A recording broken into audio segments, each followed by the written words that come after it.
I've been wanting to try reverse coloring for a while, in which you start with randomly applied colors, then add line art.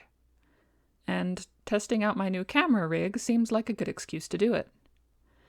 I'll get to the art part in just a minute, but first, here's a very brief rundown of what I've been recording small projects with. I started with the beefiest gooseneck I could find, with a phone holder that's meant to go on motorcycles. This combination is nice and sturdy, but adjusting it is like arm wrestling Thor. And its range is rather limited. Also, I had to be careful to avoid getting the ball joint from the original mounting bracket in frame. I will still use this elsewhere, but it's terrible for top-down recording. My second setup was kinda worse, and I used it for way too long.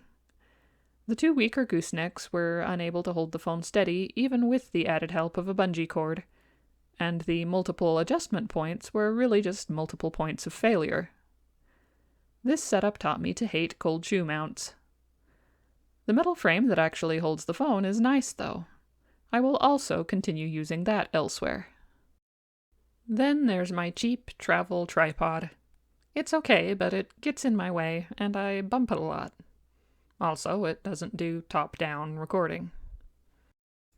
My newest setup is built off the same framework I started with, which is actually an adjustable table meant to go over a bed, or in this case, over another table. I added a track sized to fit my phone, with an adjustable stop block that allows me to lock in a position on the track and still easily tilt my phone up to switch the camera to landscape mode. I attached the phone holder frame to a second block with an adjustable bracket, which allows me to get different angles besides the direct top-down view.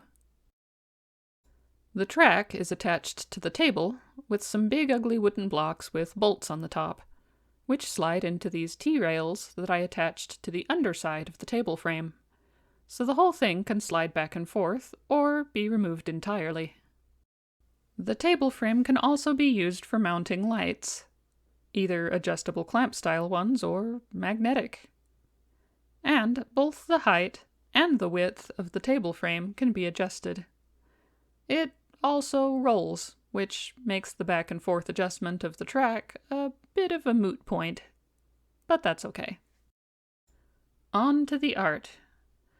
I'll be using this set of granulating watercolor paints, which look brown in the pans, but split into two vibrant contrasting colors when mixed with water, along with this extremely tiny technical drawing pen, and hot press watercolor paper.